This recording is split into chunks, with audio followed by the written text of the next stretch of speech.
रख दीजिए ना माइक, आराम से बात हो जाएगी।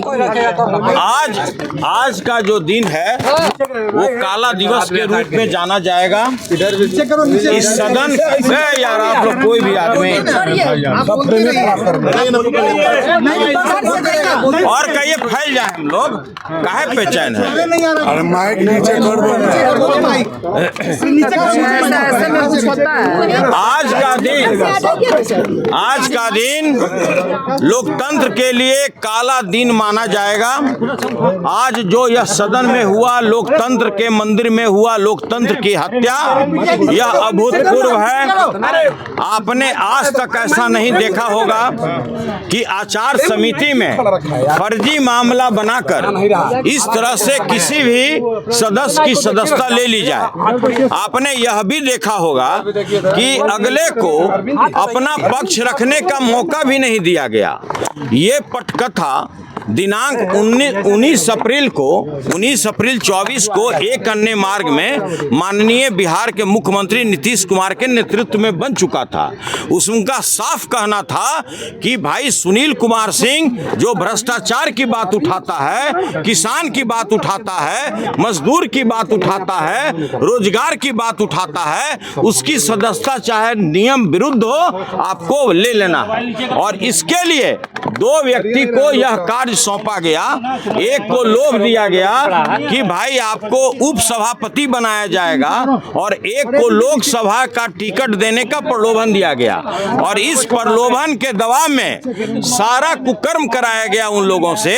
आप लोग ये भी जानते हैं कि जो नियमावली बनाई गई है बिहार विधान परिषद की कार्य संचालन नियमावली, उसमें दंड में कहीं भी प्रावधान नहीं है कि आप किसी सदस्य का सदस्यता ले लें। तो आपने ये भी देखा होगा कि जिस तरह से आज सदन में जब नेता प्रतिपक्ष ने कहा कि भाई यह जो आप इस मामले को लाए हैं इस पर चर्चा होना चाहिए, सभापति महोदय ने हम लोगों को आश्वस्त किया कि भाई इस पर चर्चा जिस समय ये आएगा हाफ टाइम के बाद कराया जाएगा। लेकिन उसको आनन फानन में हाफ टाइम के पहले ही हाँ ना करके समाप्त करा दिया गया। मैंने उठ करके बोला कि भाई जिसको फांसी दी जा रही है कम से कम उसकी बात तो सुन लीजिए। और ये बिल्कुल यह लोकतांत्रिक मूल्यों का हत्या है जो आज जो सदन में हुआ है ये सदियों तक लोग याद रखेगा। आज यह सदन का बिल्डिंग भी कह रहा है कि न्यायपूर्ण निर्णय हुआ है। आप किसी कर्मचारी से बात कीजिए, किसी सदस्य से बात कीजिए, सभी लोगों ने कहा है कि यह लोकतांत्रिक मूल्यों का हत्या है। और नहीं जा रहे थे, कहा जा रहा था। बिल्कुल यह फर्जी आरोप है। जितने बार भी हमको नोटिस मिला, उस समय लोकसभा का चुनाव चल रहा था, मैंने कहा कि राष्ट्रीय जनता दल ने मुझे स्टार कैंपेनर बनाया है, मैं सारण का प्रभारी हूं, इसलिए जैसे ही लोकसभा का चुनाव खत्म होगा मैं आपके दिए हुए तिथि पर उपस्थित होकर सभी वस्तु स्थिति की जानकारी दूंगा। उसके बाद उन्होंने कहा कि नहीं आप लास्ट 12 तारीख को आइए, नहीं तो मैं एक तरफा फैसला ले लूंगा। 12 तारीख को उपस्थित होकर मैंने समिति के समक्ष कहा कि भाई जब तक हमको साक्ष्य नहीं दीजिएगा नेचुरल जस्टिस के तहत, जब तक आप वीडियो का क्लिप नहीं दीजिएगा तब तक हम कैसे जवाब दे सकते हैं। इसके बाद भी मुझे न तो साक्ष्य उपलब्ध कराया गया, न वीडियो क्लिप उपलब्ध कराया गया। और समिति के 3 सदस्य, समिति में 6 सदस्य थे, 3 समिति ने यह लीक करके दिया है कि भाई जो यहाँ पर प्रक्रिया चल रहा है, जो इसका प्रोसीडिंग है वो हम लोग को कृपया उपलब्ध कराया जाए।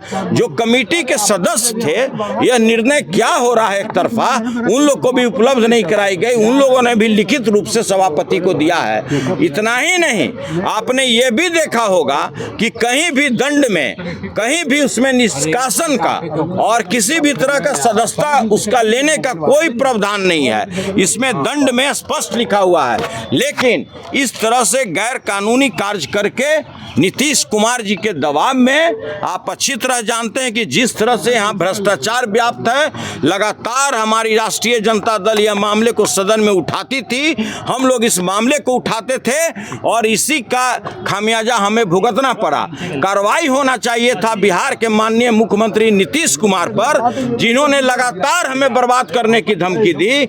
नीतीश कुमार पर कार्रवाई होना चाहिए। जिस तरह से उन्होंने महिलाओं को अपमानित करने का काम किया और जिस तरह से दोनों सदन में उनका बयान आया, कार्रवाई उनके ऊपर होना चाहिए। कार्रवाई उनके ऊपर होना चाहिए। कार्रवाई उनके ऊपर होना चाहिए था कि भाई अभी हाल में ही उन्होंने दलित महिला विधायक को जिस तरह अपमानित भाषा का प्रयोग किया, कार्रवाई उनके ऊपर होना चाहिए। लेकिन उनके अपने आका को खुश करने के लिए सारे गरिमा को लोग त्यागते हुए, सारे कानून को ताक पर रखते हुए उन्होंने एक तरफा कार्रवाई मेरे विरुद्ध किया है। देखिए, आगे निर्णय लेना मेरा पार्टी का काम है।